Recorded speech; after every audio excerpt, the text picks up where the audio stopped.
I mean, the thing is, turns out if you put New Orleans songwriter on a tour poster, a show poster, and you put that up at the local pub in Portsmouth, UK, people show up out of curiosity. They don't know who you are, but you're from New Orleans. Let's see what that's about.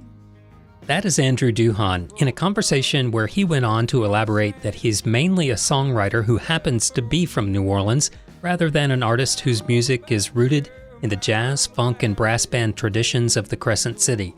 He certainly writes about his home, as he does in the song you're hearing now, Bayou La Batre, from his 2025 album, The Parish Record. Hearing him say this reminds me, oddly enough, of Benjamin Franklin's years in Paris. Working to enlist the help of the French in the American Revolution, Franklin opted for humble clothing topped off by a raccoon skin hat, which reinforced his host's romantic view of Americans being rugged frontiersmen and set off a fashion craze to boot. Of course, that hard-bitten humility emphasized, due to Franklin's psychological insight, was only part of the genius of one of the United States' most revered founding fathers. Likewise, there's much more to Andrew Duhon than his enchanting association with New Orleans, like his own keen political and theological observations, diplomatically displayed in songs like Waco Kool-Aid, Shotgun Religion, and Just Another Beautiful Girl. I spoke with Andrew after seeing him perform live at the Albino Skunk Music Festival in May 2025, when he came back through the region for a stop at WNCW, where he also performed live. Andrew Duhon speaks with me about religion, politics, and a lot more, including the hardest song that he's ever written, why he does not have a place to call home in New Orleans currently, and his own eye-catching chapeau, a vintage baseball cap that says Cuban Boat Lift 1980. All that and a lot more, including more of Andrew's music, awaits you here. I'm Joe Kendrick, welcoming you to this episode on Andrew Duhon on Southern Songs and Stories. She knows I go crazy when I see her. She knows I believe all her lies. We go to her house, she'd take me in. Yes, she knows how to love me just right. And in the morning I'll go back to that old shrimp boat, being by all the battery tonight. By all the battery, wants to take me to New Orleans. Watch for the barges straight from the sand. I got one, she waiting for me. By all the battery, she know how to love me just right. And in the morning I'll go back to that old shrimp boat, being by all the battery tonight. And in the morning I'll go back to that old shrimp boat, being by all the battery tonight.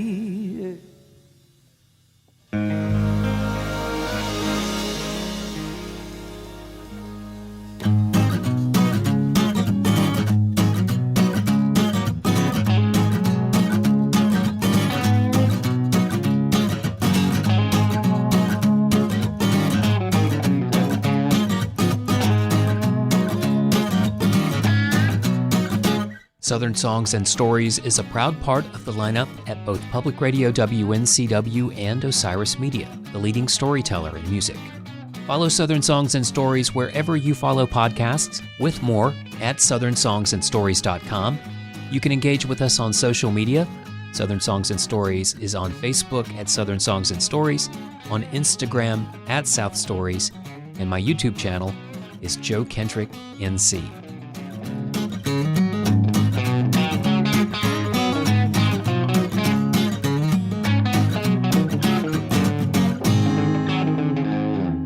Andrew Duhon was kind enough to give us not one but two interviews at WNCW in late May 2025.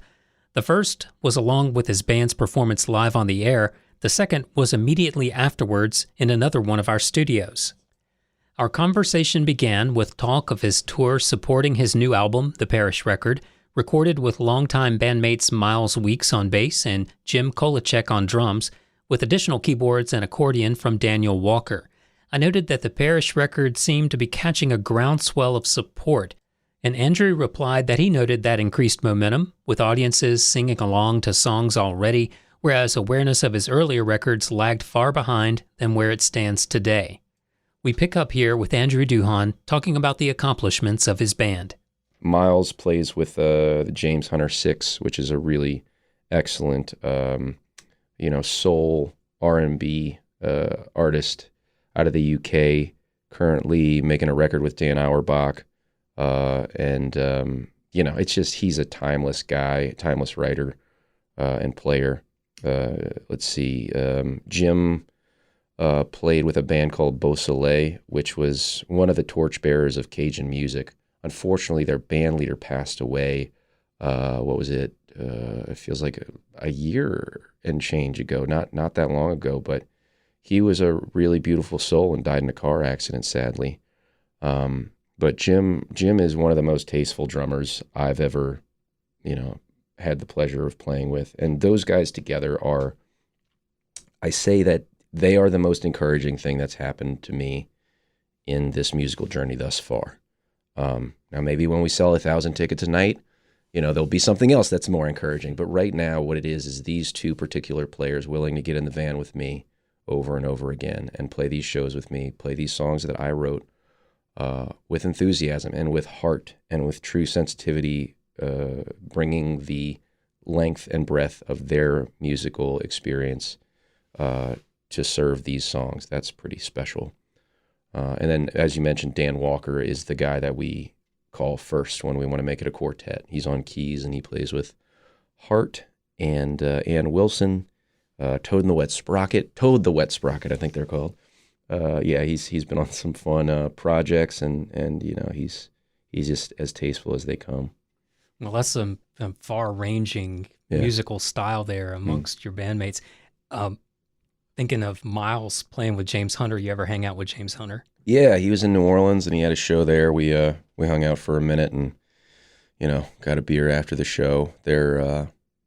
It's ships in the night when it comes to touring folks. You might see each other at the same festival, but other than that, you're probably playing the same room on different nights. So you miss each other a lot of times.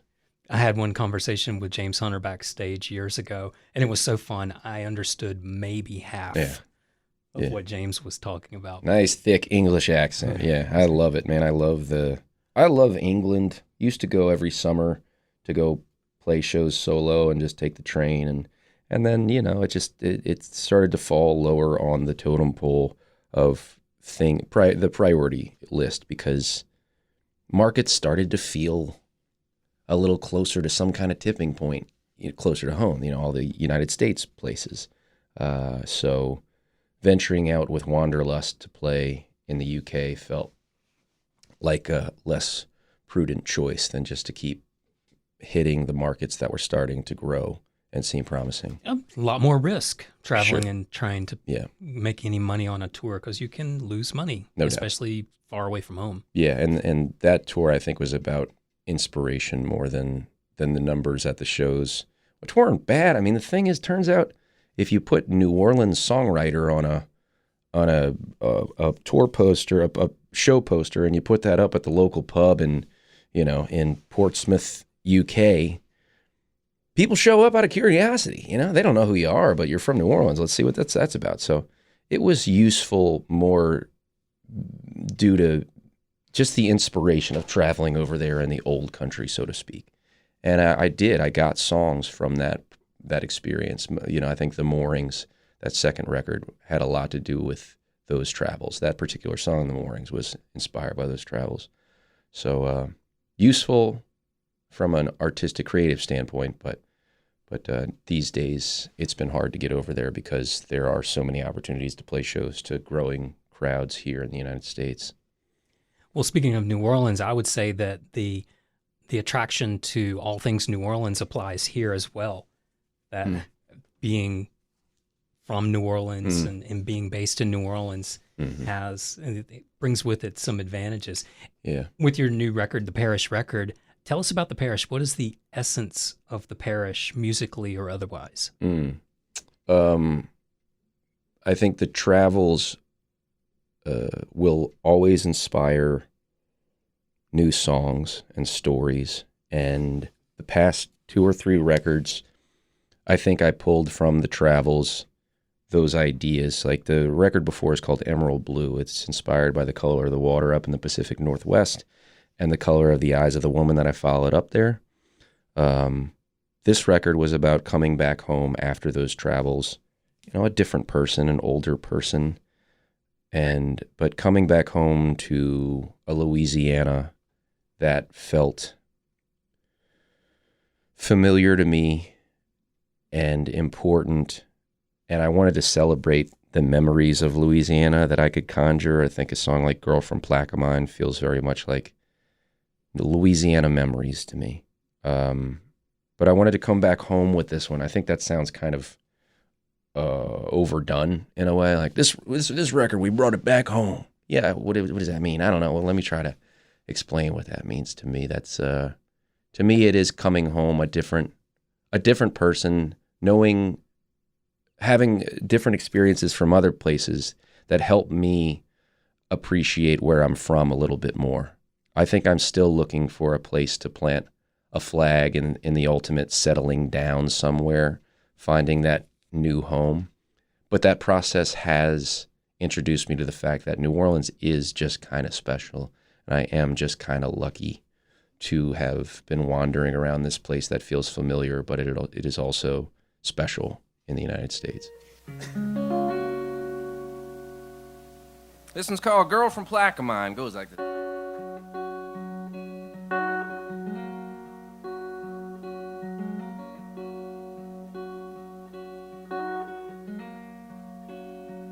I remember that one-bedroom shack of mine, me and that girl from Plaquemine, take a Sunday drive to Vacherie for a six-pack and a daiquiri, 'cause he can't sell it till the parish line. Stop by the levee for a tank of gas, while the bridge was up to let the tugboat pass. A cardboard cutout fleur-de-lis, and it hadn't yet occurred to me that the good times don't last. And we were just having fun, couple Louisiana kids, man, we were so young. Love was the last thing on our minds. There's some words that get away, you forget about in time. Then there's that girl from Plaquemine.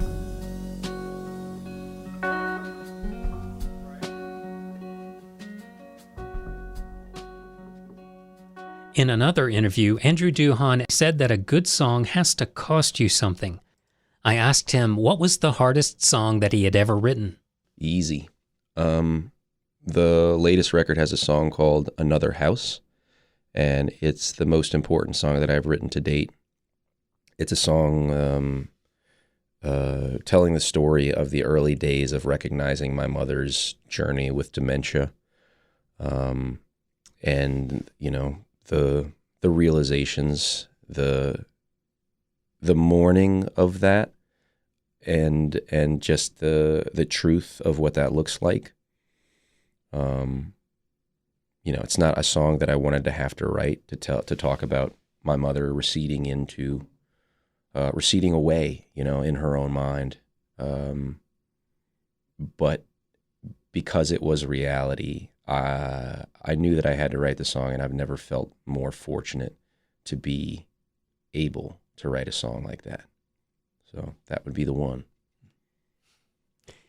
You are described often as a ballad writer, or that ballads are sort of foundational to a lot of your music. But, there are politics in there as well. I would think that they're sort of coming at you from a human perspective, like character sketches and things. The leadoff song on Parish Record is Waco Kool-Aid. What is the antidote to the Waco Kool-Aid in your mind? What's the antidote? As in, like, what cures the symptoms of the Waco Kool-Aid? Okay. I think it's I think we start by recognizing the ways in which we have been inconsistent in our own dogmatic views of the things that we believe, admitting that our worldview is imperfect, starting there, and then starting to talk to people that we disagree with face to face. Kind of like a relationship, in my experience. You get to a disagreement and you build resentment because you've waited too long to really talk about it. Well, resentment exists. So now we need to recognize where we've been wrong and show up and lead with that part.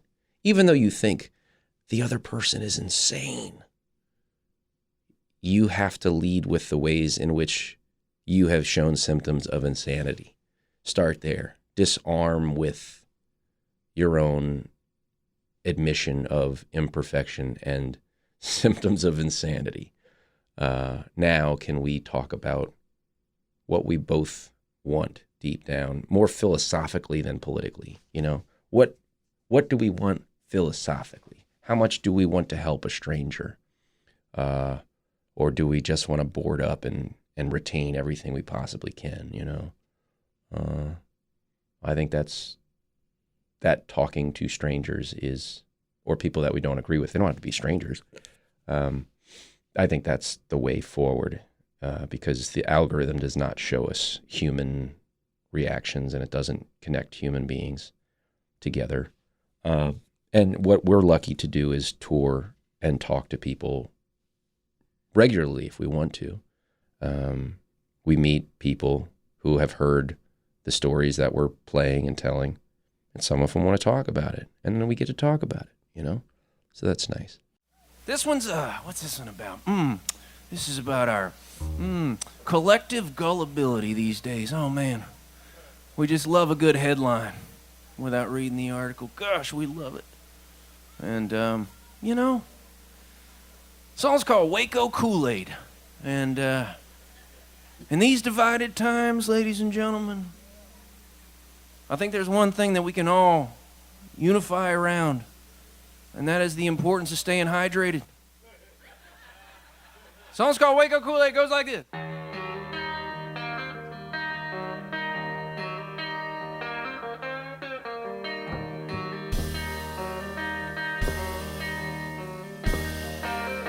Y'all took American History 101. I seen a piece and pages missing from the things we'd done. Civil rights fight, a good fight, feel like a rerun.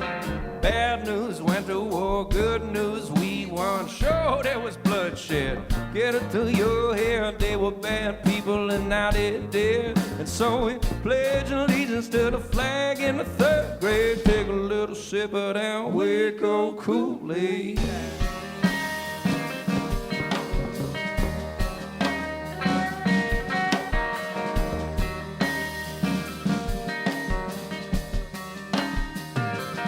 Welcome to the contest to measure our American pride,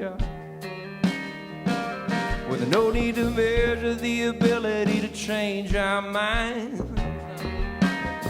No, cause we'd rather draw a line between us and them, and the way you vote makes you a foe or friend. I got two different neighbors yelling through the chain link, even though everybody kinda want the same thing. Two different flavors, red or the blue shade, everybody sipping on the Waco Kool-Aid.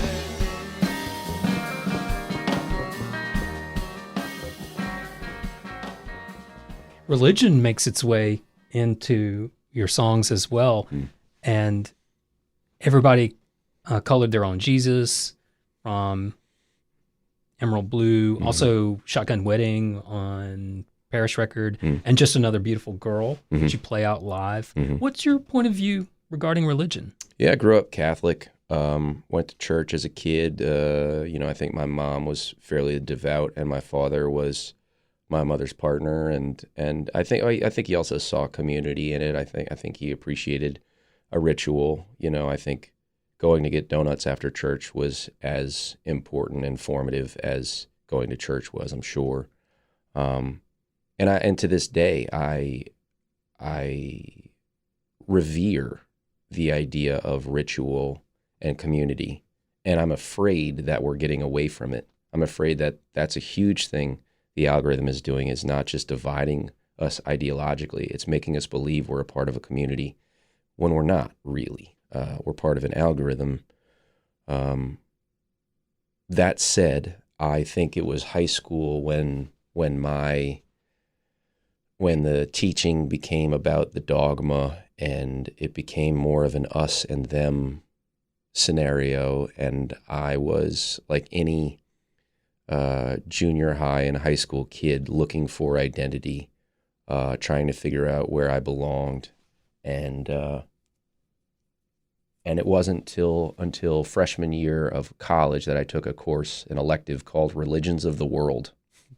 When you do exactly what you imagine you'd do in Religions of the World. You read different religious texts and you consider other religious views, and that's all I needed to like open up the window and just step outside and say, oh, there's a big world out there, and our ritual, our way of community is one of many, and it can serve a purpose, but the dogma is no longer for me.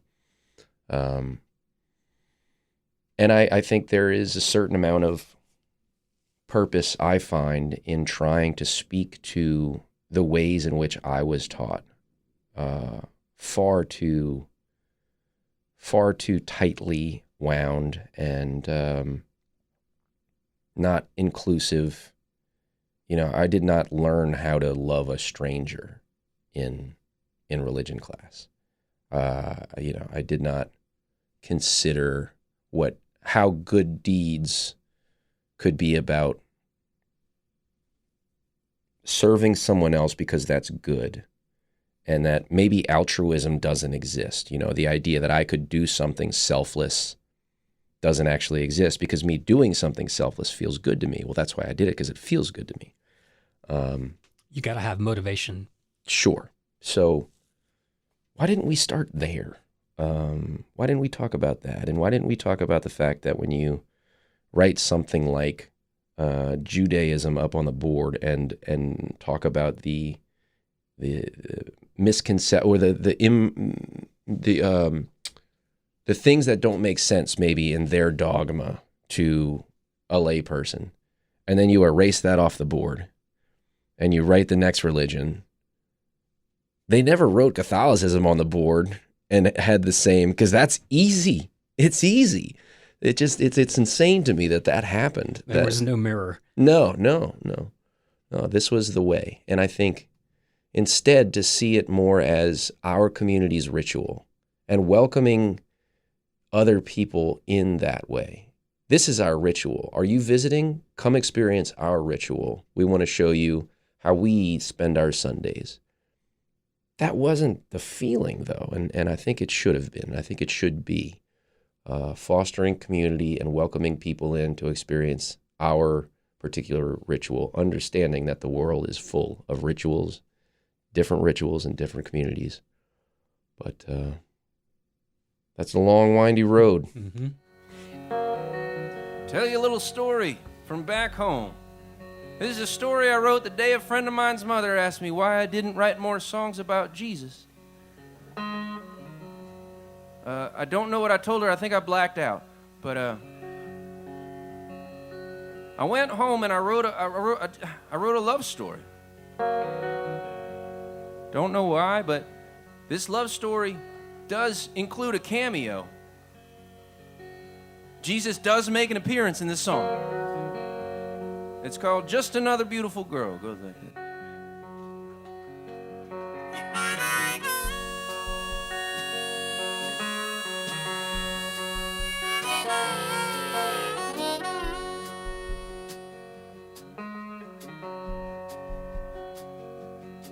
She was the prettiest thing they'd ever seen. In a small town run on God and gasoline.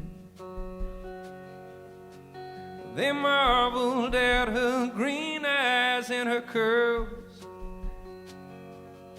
But in any other town, she'd be just another beautiful girl, yeah.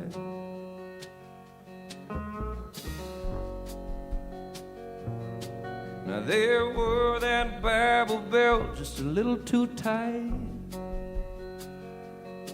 down a one-way street with only one street light. So to take it right, you had to go the wrong way first. Lord, in any other town, she'd be just another beautiful girl. She got a car with a boy, got a car with a cigarette. Yeah, Jesus might forgive him, but the preacher's never gonna forget. She was everybody's gossip, everybody prayed for her. Lord, in any other town, she'd be just another beautiful girl.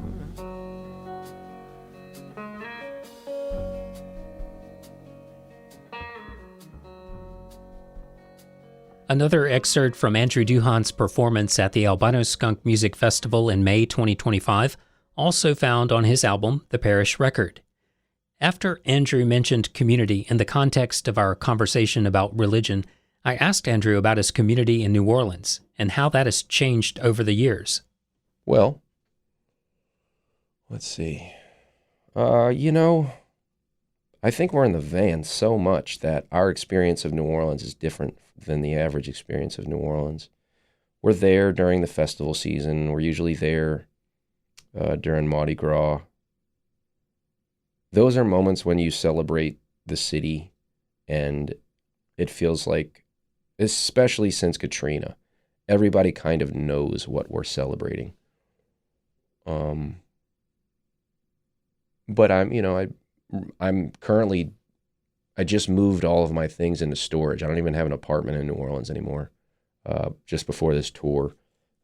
And I'm not sure where I'll land, but because of Mom's dementia and she being down there and, wanting to be there for my dad who's taking care of Mom, I'll be around. But for the moment, I'm a vagabond looking forward to get back to New Orleans, but not necessarily to settle in. I'll just head somewhere else for now.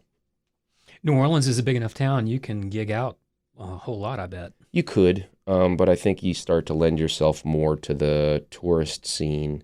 Any market will be burdened by you trying to sell a ticket more than once a month would be brave. I think that said, there are people who just sound like New Orleans, and they can be the people who get the tourists to come to their shows once a week. But I don't think we particularly sound like New Orleans in a way that the tourists would seek us out. And moreover, that idea of the cyclical process of inspiring a song. I don't want to stay in New Orleans and play there. New Orleans isn't a songwriter town. It's a jazz town. It's a funk band town. It's a brass band town. So we are a band with a songwriter who happens to be from New Orleans. I don't think we're a New Orleans music band, Those perceptions of New Orleans of being, a jazz town, that's what it's known for, and those kind of traditions. What would surprise people to know about the music scene in New Orleans that they, beyond that? Oh, I think, there is a little Americana thing going on.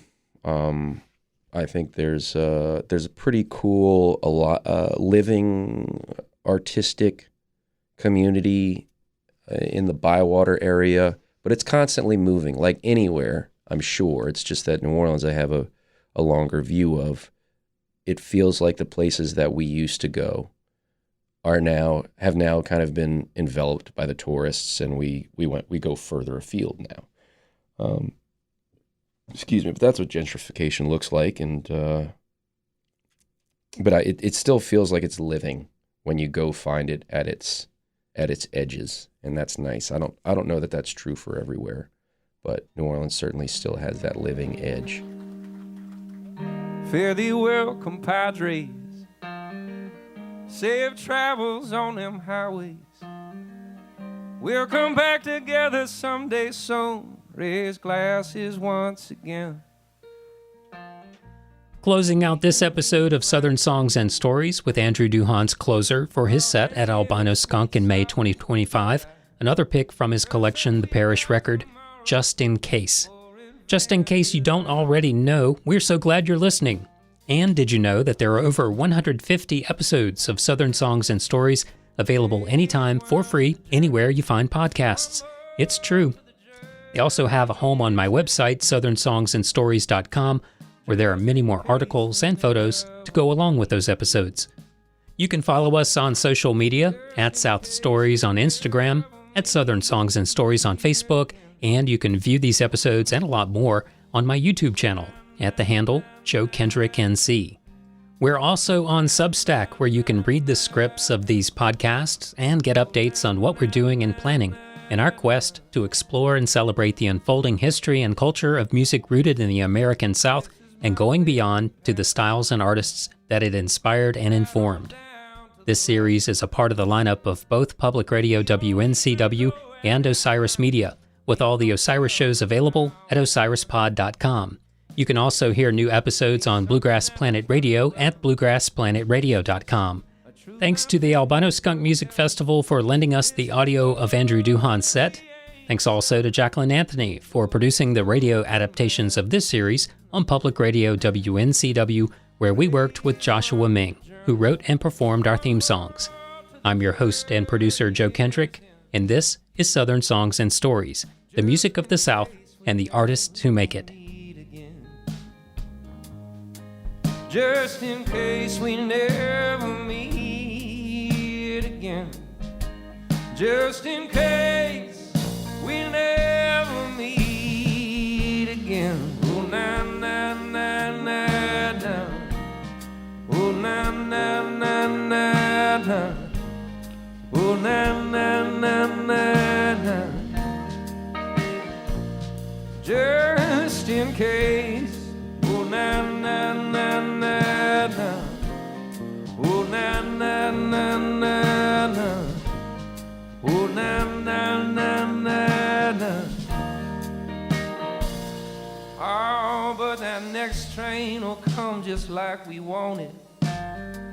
Bet your ass I'm planning on it. Oh, but just in case it doesn't, I love you, dear my friend. I got a buddy's service next Sunday. When they call my number one day, just know it was always house money we were playing with, my friend. Raise one to the journey, one more to the journey's end. Just in case we never meet again. Just in case we never meet again. Just in case we never meet again. Oh, na, na, na, na, na.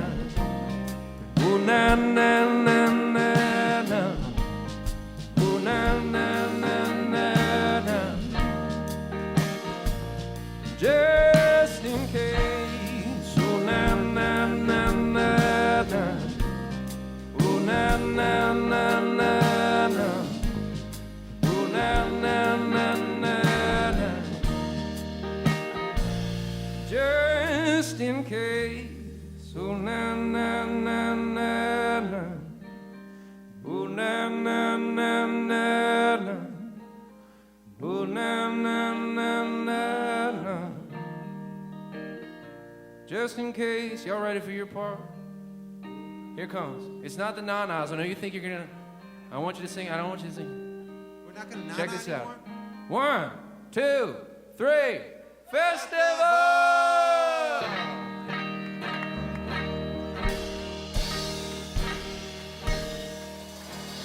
Notice you've got this Cuban boat lift 1980 hat on. It looks like it's from 1980. What's the story is. about this hat? I found it at a vintage shop. Actually, my best buddy who was in town for maybe Jazz Fest. We were wandering around it's like it's basically like a glorified Goodwill, but this hat was sitting there, and he grabbed it and he put it on, and he thought, oh, I got to get this hat. And I looked at it, I said, give me that thing.